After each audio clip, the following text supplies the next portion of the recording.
Los primeros niños que vieron el promontorio oscuro y sigiloso que se acercaba por el mar, se hicieron la ilusión de que era un barco enemigo.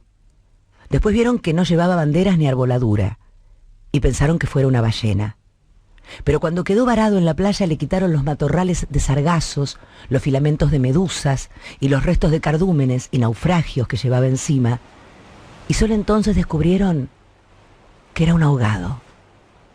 Habían jugado con él toda la tarde, enterrándolo y desenterrándolo en la arena. Cuando alguien los vio por casualidad y dio la voz de alarma en el pueblo, los hombres que lo cargaron hasta la casa más próxima notaron que pesaba más que todos los muertos conocidos, casi tanto como un caballo, y se dijeron que tal vez había estado demasiado tiempo a la deriva y el agua se le había metido dentro de los huesos. Cuando lo tendieron en el suelo vieron que había sido mucho más grande que todos los hombres, pues apenas si cabía en la casa, pero pensaron que tal vez la facultad de seguir creciendo después de la muerte estaba en la naturaleza de ciertos ahogados. Tenía el olor del mar, y solo la forma permitía suponer que era el cadáver de un ser humano, porque su piel estaba revestida de una coraza de rémora y de lodo. No tuvieron que limpiarle la cara para saber que era un muerto ajeno. El pueblo tenía apenas unas 20 casas de tablas, con patios de piedra sin flores, desperdigadas en el extremo de un cabo desértico. La tierra era tan escasa que las madres andaban siempre con el temor de que el viento se llevara a los niños, y a los muertos que se les iban causando los años tenían que tirarlos en los acantilados. Pero el mar era manso y pródigo, y todos los hombres cabían en 7 botes.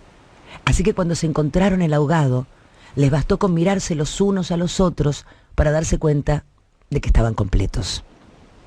Aquella noche no salieron a trabajar en el mar. Mientras los hombres averiguaban si no faltaba alguien en los pueblos vecinos, las mujeres se quedaron cuidando al ahogado. Le quitaron el lodo con tapones de esparto, le desenredaron del cabello los abrojos submarinos y le rasparon la rémora con fierros de desescamar pescados. A medida que lo hacían, notaron que su vegetación era de océanos remotos y de aguas profundas, y que sus ropas estaban en piltrafas, como si hubiera navegado por entre laberintos de corales.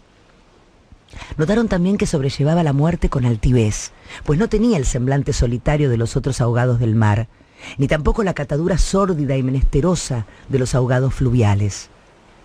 Pero solamente cuando acabaron de limpiarlo, tuvieron conciencia de la clase de hombre que era, y entonces se quedaron sin aliento.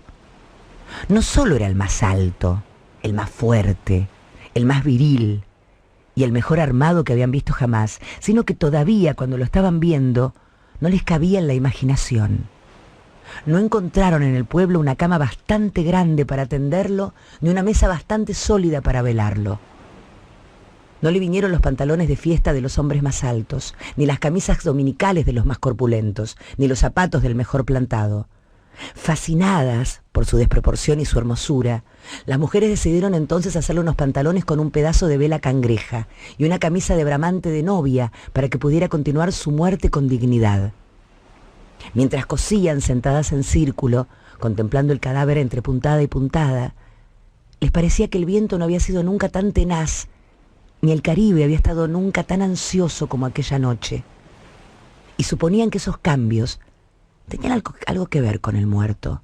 Pensaban que si aquel hombre magnífico hubiera vivido en el pueblo, su casa habría tenido las puertas más anchas, el techo más alto y el piso más firme, y el bastidor de su cama habría sido de cuadernas maestras con pernos de hierro, y su mujer habría sido la más feliz. Pensaban que habrían tenido tanta autoridad que hubieran sacado los peces del mar con solo llamarlos por sus nombres, y habría puesto tanto empeño en el trabajo que hubiera hecho brotar manantiales de entre las piedras más áridas y hubiera podido sembrar flores en los acantilados. Lo compararon en secreto con sus propios hombres, pensando que no serían capaces de hacer en toda una vida lo que aquel era capaz de hacer en una sola noche, y terminaron por repudiarlos en el fondo de sus corazones como los seres más escuálidos y mezquinos de la tierra. Andaban extraviadas por esos dédalos de fantasía, cuando la más vieja de las mujeres, que por ser la más vieja había contemplado al ahogado con menos pasión que compasión, suspiró. «Tiene cara de llamarse Esteban». Era verdad. A la mayoría le bastó con mirarlo otra vez para comprender que no podía tener otro nombre. Las más porfiadas, que eran las más jóvenes, se mantuvieron con la ilusión de que al ponerle la ropa, tendido entre flores y con unos zapatos de charol, pudiera llamarse Lautaro. Pero fue una ilusión vana. El lienzo resultó escaso, los pantalones mal cortados y peor cosidos le quedaron estrechos y las fuerzas ocultas de su corazón hacían saltar los botones de la camisa. Después de la medianoche se adelgazaron los silbidos del viento y el mar cayó en el sopor del miércoles. El silencio acabó con las últimas dudas. Era Esteban. Las mujeres que lo habían vestido, las que lo habían peinado, las que le habían cortado las uñas y raspado la barba, no pudieron reprimir un estremecimiento de compasión cuando tuvieron que resignarse a dejarlo tirado por los suelos. Fue entonces cuando comprendieron cuánto debió haber sido de infeliz con aquel cuerpo descomunal, si hasta después de muerto le estorbaba. Lo vieron condenado en vida a pasar de medio lado por las puertas, a descalabrarse en los travesaños, a permanecer de pie en las visitas sin saber qué hacer con sus tiernas y rosadas manos de buey de mar, mientras la dueña de la casa buscaba la silla más resistente y le suplicaba muerta de miedo: «Siéntese aquí, Esteban, hágame el favor». Y él, recostado contra las paredes, sonriendo: No se preocupe, señora, así estoy bien», con los talones en carne viva y las espaldas escaldadas de tanto repetir lo mismo en todas las visitas. No se preocupe, señora, así estoy bien. Solo para no pasar vergüenza, la vergüenza de desbaratar la silla, y acaso, sin haber sabido nunca, que quienes le decían «No te vayas, Esteban, espérate siquiera hasta que viera el café», eran los mismos que después susurraban: «Oh, ya se fue el bobo grande, qué bueno, ya se fue el tonto hermoso». Estos pensaban las mujeres frente al cadáver un poco antes del amanecer. Más tarde, cuando le taparon la cara con un pañuelo para que no le molestara la luz, lo vieron tan muerto para siempre, tan indefenso, tan parecido a sus hombres, que se les abrieron las primeras grietas de lágrimas en el corazón. Fue una de las más jóvenes la que empezó a sollozar. Las otras, asentándose entre sí, pasaron de los suspiros a los lamentos, y mientras más sollozaban, más deseos sentían de llorar, porque el ahogado se les iba volviendo cada vez más Esteban, hasta que lo lloraron tanto que fue el hombre más desvalido de la tierra, el más manso, el más servicial, el pobre Esteban. Así que cuando los hombres volvieron con la noticia de que el ahogado no era tampoco de los pueblos vecinos, ellas sintieron un vacío de júbilo entre las lágrimas. «Bendito sea Dios», suspiraron, «es nuestro». Los hombres creyeron que aquellos aspavientos no eran más que frivolidades de mujer. Cansados de las tortuosas averiguaciones de la noche, lo único que querían era quitarse de una vez el estorbo del intruso antes de que prendiera el sol bravo de aquel día árido y sin viento. Improvisaron unas algarillas con restos de trinquetes y botavaras y las amarraron con carlingas de altura para que resistieran el peso del cuerpo hasta los acantilados. Quisieron encadenarle a los tobillos un ancla de buque mercante para que fondeara sin tropiezos en los mares más profundos, donde los peces son ciegos y los buzos se mueren de nostalgia, de manera que las malas corrientes no fueran a devolverlo a la orilla, como había sucedido con otros cuerpos.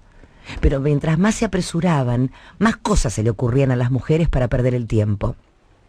Andaban como gallinas asustadas, picoteando amuletos de mar en los arcones, unas estorbando así y acá porque querían ponerle al ahogado los escapularios del buen viento, otras estorbando allá para abrocharse una pulsera de orientación, y al cabo de tanto: «Quítate de ahí, mujer, andá por donde no estorbes, mirá que casi me haces caer sobre el difunto».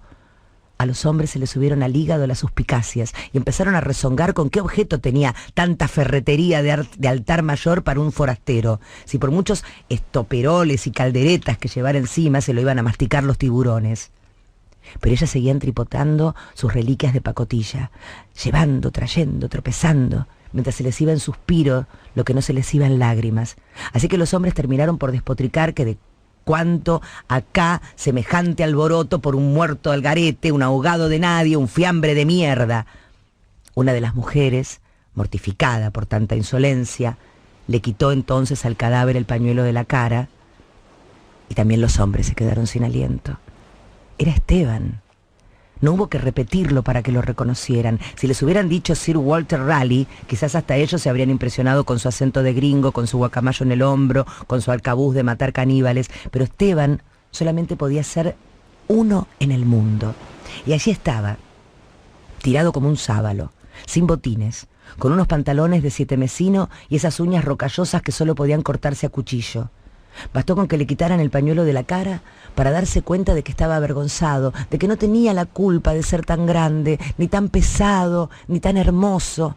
Y si hubiera sabido que aquello iba a suceder, habría buscado un lugar más discreto para ahogarse. En serio, me hubiera amarrado yo mismo un áncora de galón en el cuello y hubiera trastabillado como quien no quiere la cosa en los acantilados, para no andar ahora estorbando con este muerto de miércoles, como ustedes dicen, para no molestar a nadie con esta porquería de fiambre que no tiene nada que ver conmigo. Había tanta verdad en su modo de estar, que hasta los hombres más suspicaces, los que sentían amargas las minuciosas noches del mar, temiendo que sus mujeres se cansaran de soñar con ellos para soñar con los ahogados, hasta estos y otros más duros, se estremecieron en los tuétanos con la sinceridad de Esteban. Fue así como le hicieron los funerales más espléndidos que podían concebirse para un ahogado expósito. Algunas mujeres que habían ido a buscar flores en los pueblos vecinos regresaron con otras que no creían lo que les contaban, y éstas se fueron por más flores cuando vieron al muerto y llevaron más y más, hasta que hubo tantas flores y tanta gente que apenas si se podía caminar. A última hora les dolió devolverlo huérfano a las aguas, y le eligieron un padre y una madre, entre los mejores, y otros se le hicieron hermanos, tíos, primos, así que a través de él todos los habitantes del pueblo terminaron por ser parientes entre sí. Algunos marineros habitantes del pueblo que oyeron el llanto a distancia, perdieron la certeza del rumbo, y se supo de uno que se hizo amarrar al palo mayor recordando antiguas fábulas de sirenas. Mientras se disputaban el privilegio de llevarlo en hombros por la pendiente escarpada de los acantilados, hombres y mujeres tuvieron conciencia por primera vez de la desolación de sus calles, la aridez de sus patios, la estrechez de sus sueños. Frente al esplendor y la hermosura de su ahogado, lo soltaron sin ancla, para que volviera si quería y cuando lo quisiera, y todos retuvieron el aliento para que volviera durante la fracción de siglos que demoró la caída del cuerpo hasta el abismo. No tuvieron necesidad de mirarse los unos a los otros para darse cuenta de que ya no estaban completos, ni volverían a estarlo jamás. Pero también sabían que todo sería diferente desde entonces, que sus casas iban a tener las puertas más anchas, los techos más altos, los pisos más firmes, para que el recuerdo de Esteban pudiera andar por todas partes sin tropezar con los travesaños, y que nadie se atreviera a susurrar en el futuro: ya murió el bobo grande, qué lástima, ya murió el tonto hermoso, porque ellos iban a pintar las fachadas de colores alegres para eternizar la memoria de Esteban, y se iban a romper el espinazo, excavando manantiales en las piedras y sembrando flores en los acantilados, para que los amaneceres de los años venturos, los pasajeros de los grandes barcos, despertaran sofocados por un olor de jardines en alta mar, y el capitán tuviera que bajar de su alcázar con su uniforme de gala, con su astrolabio, su estrella polar y su ristra de medallas de guerra, y señalando el promontorio de rosas en el horizonte del Caribe, dijera en 14 idiomas: miren allá, donde el viento es ahora tan manso que se queda a dormir debajo de las camas, allá, donde el sol brilla tanto que no saben hacia dónde girar los girasoles, sí, allá es el pueblo de Esteban.